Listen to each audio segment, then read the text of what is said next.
পড়াশোনা করতে বিদেশ যাক জীবন কাজ করতে পারবেন অবশ্যই, কিন্তু আইতাম না এখানে মারালে ডাকে কি বলতেছে? না না, আমি লোকাল কফি খাই না, আমার তো আমি বানাই। কাপড় নেই, বিদেশি কফি ভাইয়া না তোর কফি চাইছি, ডোন্ট টক।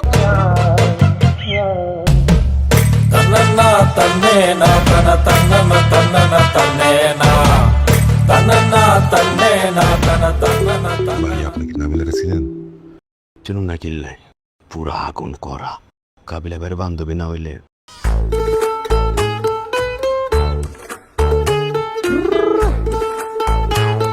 ভাইয়া সরি, বলতেছিলাম কি আন্নে যেমন ইমোশনাল হয়ে পড়ছেন, লাগে যেন আন্নের উপর আরেকবার লাগে বাকি চলে গেছে। হেতি আন্নের বান্ধবী, হেতি পড়াশোনা করতে বিদেশ যাক আন্নের কিয়া আন্নের চিল থাকবেন ভাইয়া। এটা নেহাল ইগারে কষায় কথা বলতে চাই কেন?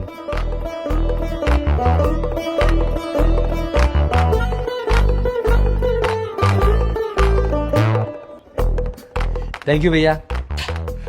এই সুজন ভাই, জীবন কাজ করতে পারবেন অবশ্যই। ওই মি আন্নের রুমে গেলাই কাবিল ভাই কইছে দেখি তো মারলাম, বেশি জোরে মারছিস, সরি ভাই। সুজন ভাই, আপনি খুব ভালো একটা কাজ করছেন, থ্যাংক ইউ আপনাকে। কিন্তু আইতাম না এখানে মারালে ডাকে আর মাথা কেন দৌড়ে গেছে, আর একটু কফি বানা দিতে আসবেন। কি বলতেছে? তুই ওরে গাল দাস কা? হয় তোর সিনিয়র না, সরি চাইছো না?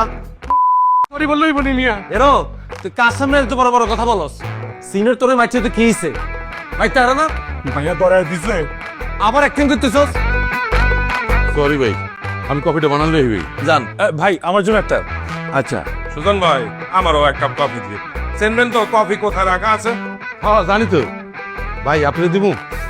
না না, আমি লোকাল কফি খাই না, আমার তো আমি বানাই খাবো। কাপড় নেই, বিদেশি কফি খাইবি। ভাই আপনারটা কি চিনি বেশি দিব? ভাইয়া না তোর কফি চাইছি, ডোন্ট টক। কি পরিমাণে অ্যাক্টিং করতেছে দেখছস? নরমালো নরমালো, তাহলে কিন্তু আই তোর থাপড় দিই মন নরমালো।